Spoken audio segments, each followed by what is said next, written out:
बिस्मिल्लाहिर्रहमानिर्रहीम। अज़ीज़ तरीन साथियों, अस्सलाम वालेकुम रहमतुल्लाहि व बरकातुहू। आज के इस बहुत अर्जेंट कॉल पर आप तमाम हजरात को ज़हमत दी गई है। कुछ ऐलानात है जो सदर कौंसिल आपके सामने पेश फरमाएंगे। मैं सदर कौंसिल ज़ियाउद्दीन सिद्दीकी साहब से गुजारिश करता हूँ कि वो जो ऐलानात या कुछ प्रोग्राम हमारे हैं वो आपके गोश गुजार करें। बिस्मिल्लाहिर्रहमानिर्रहीम। ये आपके इल्म में ये बात तो है कि हमने ये जंजीरी धरना तकरीबन 1 महीना पहले शुरू किया था। गुज़िश्ता महीने 18 तारीख को हम लोग यहाँ बैठे थे और आज 18 तारीख है। गोया 31 दिन 31 डेज़ आज कंप्लीट हो गए हैं।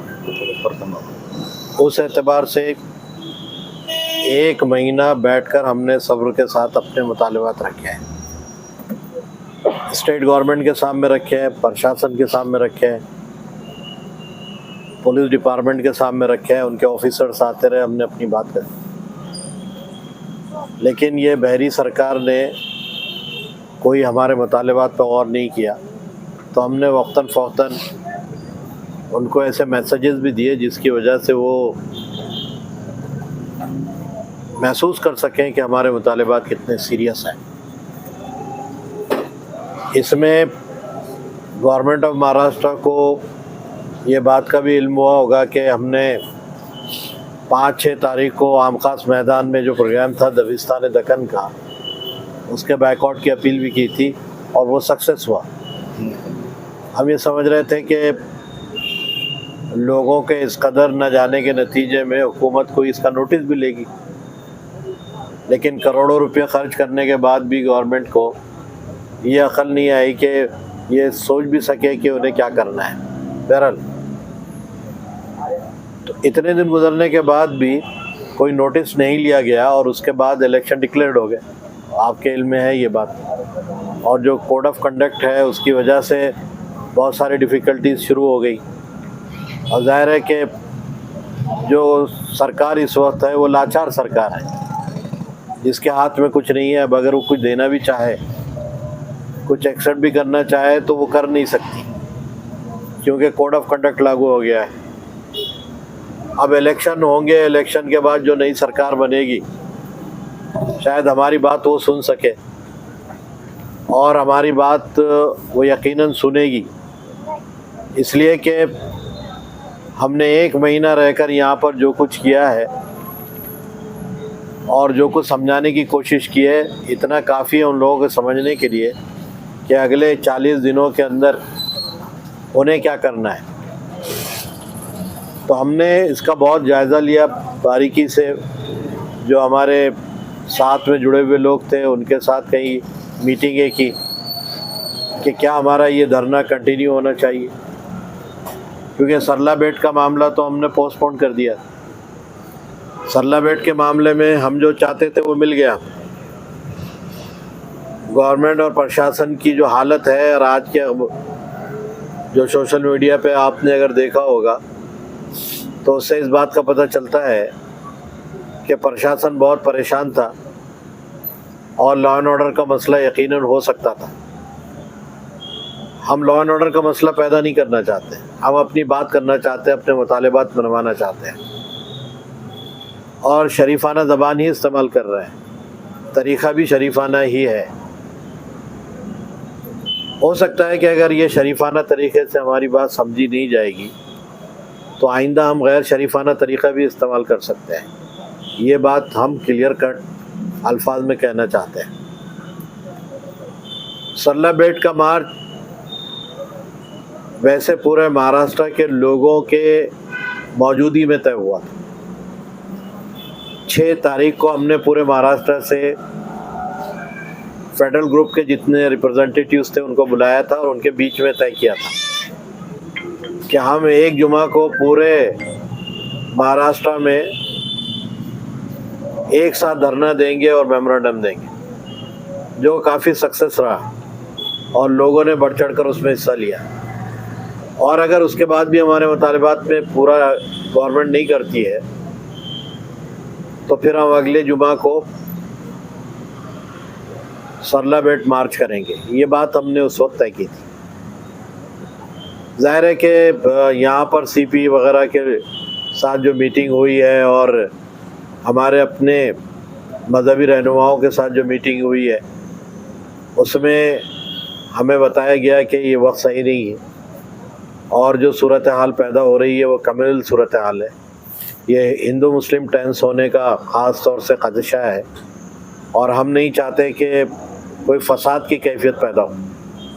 इसलिए हमने ये फ़साद को अवॉइड करने के लिए, हिंदू मुस्लिम टेंशन पैदा न हो इसके लिए, और जो नॉर्म्स और कोड ऑफ कंडक्ट लागू हुआ है उसको सामने रखते हुए सरला बेट मार्च को वापस किया था, बल्कि उसको मुलतवी किया है और वक्त आने पर वो फिर दोबारा ऐलान किया जा सकता है। उसी तरह 31 दिन का ये धरना जो आज कंप्लीट हो गया, उसको 31 डेज़, इसके बारे में हमने बहुत सारी मीटिंगें की। उसमें तमाम वो लोग जो शुरू से हमारे साथ हैं उन लोगों के साथ बैठ के मीटिंग की, तो सब लोगों के मशवरे के बाद ये तय हुआ है कि हम इस मोमेंट को ख़त्म नहीं करेंगे बल्कि पॉज देंगे। पॉज नई गवर्नमेंट बनने तक, जब तक हम इवेंट वाइज एक्टिविटीज़ करते रहेंगे। मसलन हम आज इसको मुलतवी कर रहे हैं, इस धरने को, लेकिन इस शर्त के साथ कि जिस दिन गवर्नमेंट बनेगी उस दिन दोबारा यहीं बैठेंगे इंशाअल्लाह, अपने उन्हीं मुतालबात के साथ और उन्हीं लोगों के साथ जो शुरू से हमारे साथ हैं। वही मुतालबात दोहराएंगे, उसी अंदाज को इख्तियार करेंगे जो अब तक था। इस सिलसिले में हम क्या क्या करेंगे और इस बिटवीन ये 40 जो दिन हैं बीच के, उसमें हम क्या क्या करेंगे। उसमें हम सिन्नर यानी डिस्ट्रिक्ट नासिक जाकर जो FIR हुए हैं वो FIR पर अमल बजावनी कितनी हुई है उस पर तहकीक करेंगे। नासिक के SP से जाके मिलेंगे, अहमदनगर के SP से जाके मिलेंगे और दोनों से मालूम करेंगे कि इतनी FIR पे उन्होंने क्या एक्शन लिया है, कितने इन्वेस्टिगेशन उन्होंने किया है और 70 से ज़्यादा FIR होने के बावजूद उन्होंने उस पर कोई एक्शन लिया भी है या नहीं लिया है। पिछले बॉम्बे हाई कोर्ट ने जो लताड़ लगाई है प्रशासन को, वो भी आपके इल्म में होनी चाहिए कि इतने FIR होने के बावजूद उसका ब्यौरा अदालत को क्यों नहीं पेश किया गया और 1 नवंबर वार्निंग दी है उनको कि 1 नवंबर तक वो अगर सबमिट नहीं करते तो फिर कोर्ट कुछ डिसीजन लेगा। तो बहरहाल हम उनसे भी जाके मिलेंगे और मालूम करेंगे कि उन्होंने क्या किया है। उसी तरह हमने एक कमेटी बनाई है और वो कमेटी जो है मुख्तलिफ पॉलिटिकल पार्टीज़ के जो बॉसेस हैं उनसे मिलेगी और उनके सामने मुतालबात रखेगी और उनको इसरारन ये बात कहेगी कि हमने ये धरना दिया है, ये धरना गई हुई हुकूमत के ख़िलाफ़ था। आने वाले दिनों में अगर उम्मीद आप रखते हैं कि आपकी हुकूमत बनेगी तो आपको अपने इंतखाबी मंशूर में इन मुतालबात को जगह देनी पड़ेगी। हम उनसे मिलकर ये बात कहेंगे, जो लोग इसको माकूल समझेंगे उसे कबूल करेंगे और जो उसको रिजेक्ट करेंगे उनके बारे में अवाम खुद फैसला करेगी। हम उस सिलसिले में कुछ कहना नहीं चाहते हैं इंशाअल्लाह। उसी तरह हम आवाम को भी बेदार करेंगे कि आवाम में जब लोग आपसे अपने वोट मांगने के लिए आएँ और आपसे मदद के तलबगार बनकर गलियों और गलियारों में घूमने लगे, तब आप ज़रूर पूछिएगा कि मुतालबात का क्या है, आपकी जमात ने हमारे सिलसिले में क्या फ़ैसला किया है या आपकी पार्टी इस सिलसिले में क्या कहती है इन मुतालबात को लेकर। क्या वो कोई लिखित फॉर्म में देने के लिए तैयार है, क्या वो लिखित फॉर्म में देने के लिए हमें तैयार है, इसका हम उनसे इआदा चाहेंगे।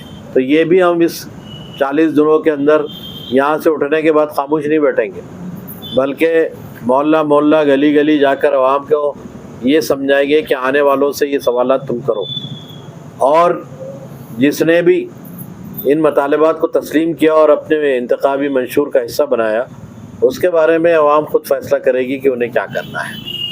इसके अलावा जो यहाँ पर हम 31 दिन जब बैठे हैं तो हमें क्या मिला है, ये एक एनालिसिस का हमारा एक पूरा पार्ट है, इसको हम एनालाइज करेंगे। इसमें अंदर और बाहर से क्या क्या चीज़ें हुई है वो भी हमारे एनालिसिस का एक तरीका है और काम है। लेकिन हमने बहुत कुछ अचीव किया है यहाँ पर, सिर्फ हम खाली नहीं बैठे हैं यहाँ पर, बल्कि इन दिनों के अंदर एक नया हौसला हमें मिला है कि इतने दिनों तक हम इत्मीनान से उसूल और ज़ाब्ते के साथ बैठ सकते हैं, ये कॉन्फिडेंस तो पैदा हो गया है। और अगर इससे लंबी कोई बारी अगर खेलनी है तो बारी भी खेलने के लिए हम तैयार हैं। ये बात एक कॉन्फिडेंस के साथ हम कह सकते हैं। तो जो अचीवमेंट है हमारा कि इतनी लंबी पीरियड के लिए हम बैठने की क्षमता रखते हैं अपने अंदर, ये बात साबित हुई है।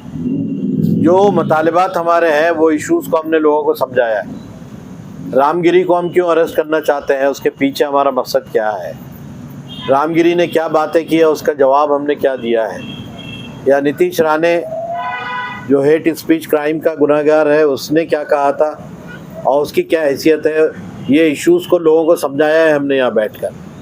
और एक एक आदमी को समझाया है, न इस पर कि यहाँ जो लोग आए उनको समझाया है, बल्कि उनके मोहल्लों में जाके समझाया है। गली गली नुक्कड़ पर ये हमने कॉर्नर मीटिंग्स ली है, होटलों में जाकर, नुक्कड़ों पे जाकर, चौपालों में जाकर लोगों को समझाने की कोशिश की है कि ये इश्यूज़ क्या है, वफ़ क्या है, वफ़ की नज़ाकतें क्या है, वफ़ का जो अमेंडमेंट बिल आ रहा है वो क्या है।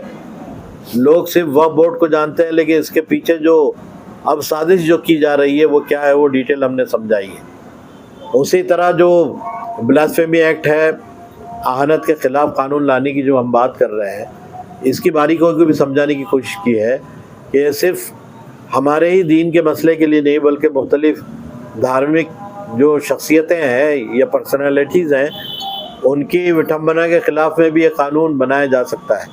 तो एक लॉजिकल हमारा डिमांड है कि ब्लास्फेमी एक्ट को इंट्रोड्यूस किया जाए, उसे पास किया जाए और उसमें सज़ा का प्रावधान ऐसा हो कि फिर दोबारा कोई ज़बान खोलने की ज़रूरत न कर सके। ये हमारा, और इस पर बहुत सारे पिछले दिनों जो MPs MLAs यहाँ पर आए थे, जो जिन्होंने बात की, उन्होंने प्रॉमिस भी किया है कि अगर हमारी सरकार आती है तो हम ये लॉ जो इंट्रोड्यूस करेंगे।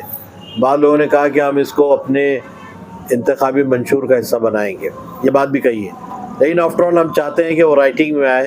ज़बानी वादे बहुत लोग करते हैं और ज़बानी वादों का कोई एतबार भी नहीं है। हमने फिर ये बात भी की पब्लिक डिमांड की हैसियत से कि औरंगाबाद का जो पुराना नाम है उसको एज इट इज़ रखा जाए, नए नोटिफिकेशन के ज़रिए से नाम को बहाल किया जाए और इसके एडजेसेंट जो नए रेवेन्यू एरियाज़ डेवलप हो रहे हैं, ये नई आबादी को संभाजी नगर का नाम दिया जाए। हम पब्लिक डिमांड में पहले लोग हैं जो पब्लिकली ये डिमांड कर रहे हैं कि संभाजी नगर का नाम दिया जाए उन इलाक़ों को जो नए रेवेन्यू एरियाज़ डेवलप हुए हैं, और पुराना नाम एज इट इज़ रखा जाए जो औरंगाबाद है। यहाँ की आबादी इतनी हो गई है कि उसको 2 कॉरपोरेशन में तकसीम किया जा सकता है। और हम ये भी इस डिमांड को भी सामने रख रहे हैं कि 2 कॉरपोरेशन बना दी जाए, एक औरंगाबाद जो पहले से चले आ रही है, दूसरा संभाजी नगर। तो ये नाम जो लोग रखना चाहते हैं उनकी दिल की तसल्ली भी हो जाएगी, और ये पब्लिक डिमांड के तौर पे हम रख रहे हैं। आज तक संभाजी नगर का पब्लिक डिमांड हुआ नहीं है कि नाम रखा जाए। हम पहले लोग हैं जो पब्लिकली ये डिमांड कर रहे हैं कि संभाजी नगर का नाम नए रेवेन्यू एरियाज़ को रखा जाए और पुराना नाम एज इट इज़ रखा जाए औरंगाबाद, इसमें कोई मुदाखलत न की जाए। ये तमाम मतालबात को लेकर हमने ये 31 दिन पूरे किए हैं और आने वाले दिनों में फिर से हम इसको मुलतवी करके जिस दिन नई गवर्नमेंट बनेगी उस दिन से इसी जगह पे आपसे मुलाकात होगी। इस सिलसिले में ये हमारा अचीवमेंट है कि पिछले दिनों हम ये बातें समझाने के लिए कामयाब हुए। कौमी सतह के जो कायदीन थे मुसलमानों में, तौक़ीर रज़ा ख़ान साहब या उमरैन महफूज रहमानी साहब मुस्लिम पर्सनल लॉ बोर्ड वगैरह के, ये अहम लोगों ने इस धरने को विज़िट की। ये छोटा सा धरना था लेकिन ये बड़ी शख्सियतें इसमें शामिल हुई हैं। ये इससे एक नेशनल टच भी मिला है इसको। और जहाँ जो लोगों को मालूम नहीं था उन्हें मालूम हुआ है कि औरंगाबाद में एक कंटिन्यूस धरना चल रहा है। उसके तर्ज पर बहुत सारे लोगों ने प्लानिंग और मनसूबाबंद कोशिशें करने का फैसला किया है। उसी के साथ इसमें बहुत सारे MLAs, ex MLAs, MPs, ex MPs, उन लोगों की भी आमद हुई है और उन्होंने भी अपने पॉजिटिव और एक्टिव जो सपोर्ट का जो है इजहार किया है। बाद लोगों ने कहा है कि हम अपने नेताओं से कहेंगे कि वो ये माकूल जो डिमांड्स है उसको एक्सेप्ट करें और अगर हमारी सरकार बनती है तो डेफिनेटली हम इसको पूरा करने की कोशिश करेंगे। लेकिन हम ये चाहते हैं कि लिखित फॉर्म में कुछ चीज़ मिले। ज़बानी वादे बहुत हो चुके हैं। इसके बाद तमाम शहर की जो सियासी जमातें हैं उनके जो नुमाइंदे हैं वो आते रहे। मिली तंजीमों, मजहबी जमातों के वफूद की आमद होती रही है। मजहबी जमातों के तकरीबन वफूद ने यहाँ पर विज़िट किया है और यहाँ पर आने के बाद उन्होंने एक्टिव सपोर्ट देने का वादा किया है। अमीर शरीयत, नायब अमीर शरीयत और उनकी जो टीम उलमा और इम्मा के उनके वफूद भी आते रहे। उसी तरह गैर मुस्लिम ऑर्गेनाइजेशंस के वफूद भी आते रहे। जिस दिन यहाँ दलित भाइयों का बड़ा मोर्चा था, ऐसा लगता था कि वो मोर्चा उनका नहीं बल्कि हमारा है, क्योंकि पूरा पंडाल भरा हुआ था। एक साया था, हर जगह धूप थी और वो साया इस पंडाल का था, वो यहाँ बैठे हुए लोग थे। उनके लीडर ने यहाँ आकर तकरीबन आधे घंटे तक तकरीर की और कहा कि जहाँ जहाँ भी जो भी फैसले आप कहेंगे हम आपके साथ हैं। वह उन्होंने भी सपोर्ट डिक्लेयर किया था। कई ऐसे वंचित समाज के छोटे बड़े जो ग्रुप्स हैं उन्होंने आकर सपोर्ट किया। इवन जो सरकार में लोग हैं उनकी एक पार्टी ने भी आकर हमें सपोर्ट किया है। अजीत दादा पवार की पार्टी ने भी आकर एक्टिव सपोर्ट देने की बात की। हमने कहा कि भाई हमको शर्म आती है आपका सपोर्ट लेने में, क्योंकि आपके साहब तो पावर में है, इक़्तिदार में बैठे हुए हैं और आप एक आदमी को गिरफ्तार नहीं करवा सकते, तो आपका सपोर्ट लेने में हमको बड़ी बेबसी महसूस हो रही है। लेकिन उन्होंने बहरहाल अपना सपोर्ट दिया। वह मैं कहना चाहता हूँ कि मुख्तलिफ समाज के तबक़ात से NGO, समाजी, दीनी, मिली तंजीमें, पॉलिटिकल ग्रुप्स स्पेशली, उनका शुरू से साथ रहा। जो इस फील्ड के एक्सपर्ट हैं वो लोग भी आते रहे और कई जो माहिरीन जो अपने सब्जेक्ट के थे उन्होंने भी आकर यहाँ पर विज़िट किया और अपने ख़यालात का इज़हार किया है। ये सब्जेक्ट जो कि आनत रसूल क्या है, इस पर हमने यहाँ गुफ्तगू करवाई है। उसी तरह वक्फ़ क्या है, वक्फ़ के अक़साम क्या है, इसकी हिस्ट्री क्या है, मुसलमानों के औक़ाफ़ कहाँ कहाँ हैं, उसका डाटाबेस, सारी चीज़ें यहाँ पर बयान की गई है। उसी तरह औरंगाबाद का नाम, इसकी तारीख़ क्या है, इसका पस मंज़र क्या है और क्यों बदला जा रहा है और बदलने से क्या क्या हो गया, तमाम चीज़ों पर हमने सैर हासिल यहाँ गुफ्तगू करवाई है और लोगों तक बात पहुँचाई है। सिर्फ ये धरना नहीं था बल्कि एक इंफॉर्मेशन का एक सेंटर भी था। यहाँ पे हमने सीरत सीरीज़ चलाई है। मोहम्मद रसूलुल्लाह जिनके नामूस के लिए आज हम यहाँ बैठे हैं, उनकी ज़िंदगी क्या है, वो उन्होंने अपनी ज़िंदगी कैसे गुजारी है, इस पर हमने तफसीलात हम पहुँचाई है कि पैदाइश से लेकर हिजरत तक, हिजरत से लेकर नबूवत तक, नबूवत से लेकर हिजरत तक और हिजरत से लेकर आपके इंतकाल तक, ये पूरी सीरीज़ चलाई है। यहाँ पे गैर मुस्लिमों के लिए हमने कई किताबें रखी हैं ताकि अगर वो पूछें कि क्या आदर्श है तुम्हारे रसूल के, वो आदर्श बताने के लिए पम्फलेट, बुक्स, किताबें हमने यहाँ रखी हैं कि वो जो लोग आते रहे उनको हम देते रहे, ताकि सिर्फ हमारा ये धरना सिर्फ एक पॉलिटिकल धरना न रहे या सिर्फ हमारे मुतालबात का एक मुतालबाती ग्रो बनकर न रहे, बल्कि जिन इश्यूज़ को हम टेकअप कर रहे हैं उसकी बारीकी को भी लोगों तक समझा सकें और उनको बता सकें कि हम खाली खुली यहाँ बैठे नहीं हैं, उसके पीछे एक लॉजिक है, एक उसूल है, उसके हवाले से हम यहाँ बैठे हैं। और जब तक ये चीज़ें पूरी नहीं होगी, हमारे मुतालबात ख़त्म नहीं होंगे, हम पाउस तो ले सकते हैं लेकिन कुछ छोड़ेंगे नहीं। इंशाअल्लाह ये आप लोगों के चैनल के माध्यम से हम ये बात लोगों तक पहुँचाना चाहते हैं कि वो इस धरने को ख़त्म न समझें, ये धरने को मुलतवी समझे, पोस्टपोन समझें। ये फिर हम जिस दिन सरकार नहीं बनेगी उस दिन यहाँ फिर बैठेंगे और फिर मुतालबात के साथ यहाँ पर अपनी पुरानी रिवायत के तहत ऐलानात करते रहेंगे। इस ज़िमन में मैं 2-3 और चीज़ें आप लोगों से कहना चाहता हूँ। जिस तरह आपने कोऑपरेट किया है, ख़ास तौर से यूट्यूबर्स ने और जो मेन जो हमारा मीडिया है, इलेक्ट्रॉनिक और सोशल मीडिया, इस सिलसिले में जो कॉपरेशन आप कर रहा है, हम उम्मीद करते हैं कि ये कॉपरेशन आपका मुस्तकबिल में भी रहेगा। लेकिन अब तक के जिन लोगों ने कॉपरेट किया है उनका हम शुक्रिया अदा करते हैं और इसी उम्मीद के साथ कि वो आइंदा भी कॉपरेट करते रहेंगे। इसमें हमने कोशिश की है कि हमारे मामलात लॉ एंड ऑर्डर को मेंटेन करते हुए उसूल और ज़ाब्ते के साथ और जितने भी कानूनी जो दायरे हैं उनके अंदर हम अपने मामलात को निपटें। इसमें प्रशासन ने भी जो कुछ किया है, कोऑपरेटिव उनका रवैया रहा है और हमने भी उनको कोऑपरेट किया है। लेकिन ये मुतालबात हम फिर दोबारा कहना चाहते हैं कि मुतालबात अगर पूरे नहीं हुए तो फिर हमें वो तरीक़े भी अख्तियार करने पड़ेंगे जिससे बहरों के कान खुलते हैं और नाक दबाने से मुंह खुलता है, वो नौबत ना आए। इससे पहले हम ये चाहते हैं कि आने वाले लोग इस सिलसिले में अपनी कुछ जो मुतालबात हैं उसको महसूस करें, समझें और उसे पूरा करने की कोशिश करें।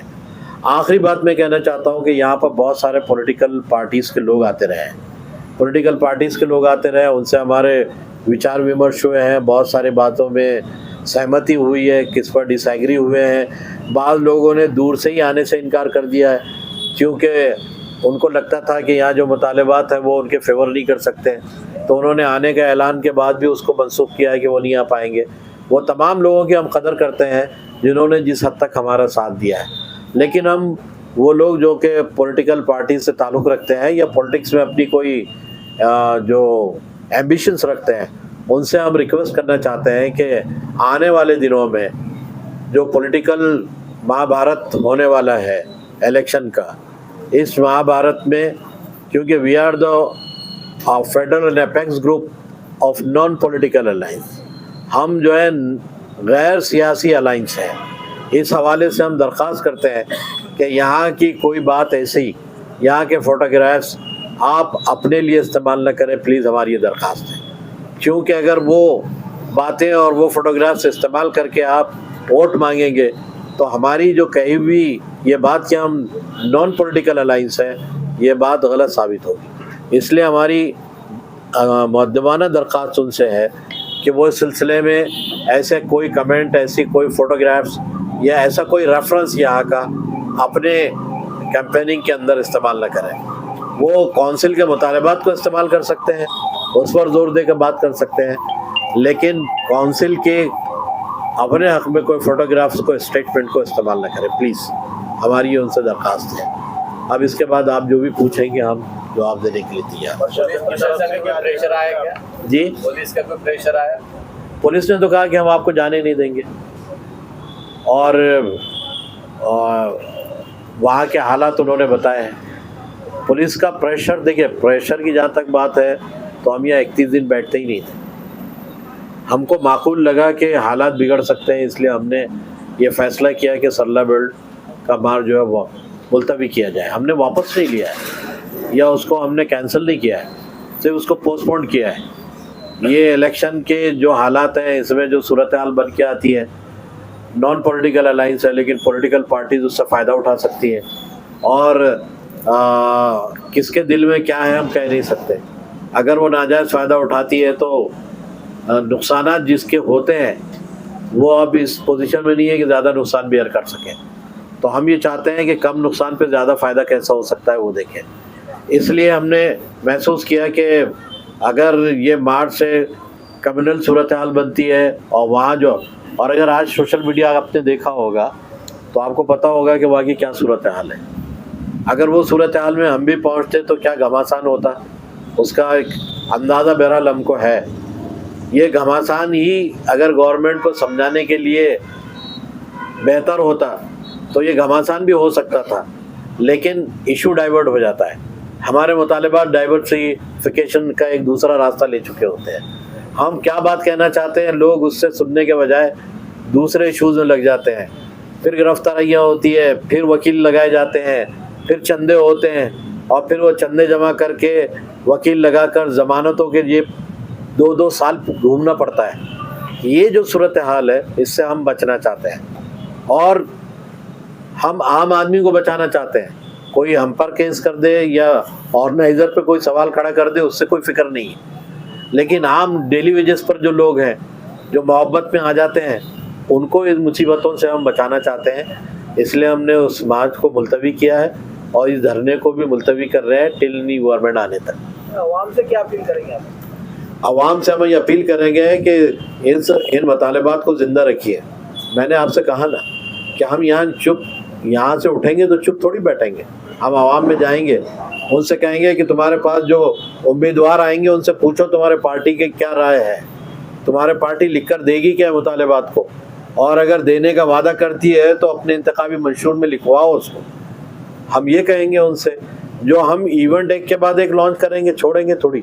हम मुतालबात करते रहेंगे, यहाँ बैठ कर न सही, वहाँ खड़े रह कर सही, मोहल्लों में जाकर सही, लेकिन हम आवाम के अंदर ये बेदारी पैदा करेंगे। जिनको लेकर वो अपने वोट मांगने के लिए आएंगे तो उनसे ये कहेंगे कि ज़रा इन मुतालबात पर भी इनसे सवालात किए जाए। पिछले 20 दिन में माँ बहनों ने बहुत सपोर्ट किया आपको, उनके ताल्लुक से आपको बोलना चाहिए। इस सिलसिले में शुरू से ही हमारी ख़वातीन ने एक भरपूर साथ दिया है। हमारे कंधे से कंधा लगा कर वो यहाँ बैठी हैं। यहाँ पर अगर वो 2-3 भी रही हैं तो वो बैठी रही हैं, और बहरहाल उनके इस कामयाब ताउन पर हम उनका शुक्रिया भी अदा करते हैं और उनसे एक्सपेक्ट भी करते हैं कि वो आइंदा भी इसी तरह अपना ताउन देंगी अगर हम यहाँ पे दोबारा यहाँ बैठते हैं। शासन की तरफ से कुछ लेटर आने के लिए नहीं, शासन की तरफ से तो एक लेटर हमको एक नोटिस की शक्ल में बहुत मिले हैं। पहले दिन से नोटिस की शक्ल में मिले हैं, उसका रिप्लाई हम रोज़ ले जाकर देते रहे हैं। नहीं, शासन देखिए, शासन अगर रामगिरी महाराज के बगल में खड़े रहकर ये कहता हो कि इनके बाल को धक्का नहीं लगने देंगे, तो ये बेचारे प्रशासन क्या करेंगे। और जो ये कहे कि नीतीश राणे ने जो बात कही है, अभी हम देखेंगे वो क्या कहा है उसमें। कहने के बाद भी, दोबारा कहने के बाद भी अगर होम मिनिस्टर ये कहे तो उनसे क्या एक्सपेक्टेशन है। हम तो पहले दिन से कह रहे हैं कि ये सरकार हमारी बात को मानेगी नहीं। हम तो उन लोगों से कहना चाहते हैं जो हमसे उम्मीद अगले 40 दिनों में रखने वाले हैं, और उनको हम तवज्जो दिलाना चाहते हैं कि वो वक्त आते आते इन तमाम मामलात पे गौर करें और इस सिलसिले में कुछ फैसले करें। ठीक, आपका बहुत बहुत शुक्रिया। बेगमपुरा पुलिस स्टेशन के पीआई जगताप साहब, उनकी पूरी टीम और एसबी के पूरे लोग, इन लोगों ने हमारा बहुत कोऑपरेट किया, ऑफिसर्स को सही बात पहुंचाई। हम उनके बहुत बहुत शुक्रगुजार हैं। वैसे प्रिंट मीडिया का शुक्रिया अदा करना रह गया था सदर साहब की तरफ से। तो print media, electronic media, social media, इन यूट्यूबर्स, इन तमाम का हम तहे दिल से शुक्रिया अदा करते हैं कि उन्होंने बर वक्त हमारे मामलात को जो तो पब्लिश किया और अवाम में लाने की कोशिश की और इस मुद्दे को जिंदा रखा। बहुत बहुत शुक्रिया।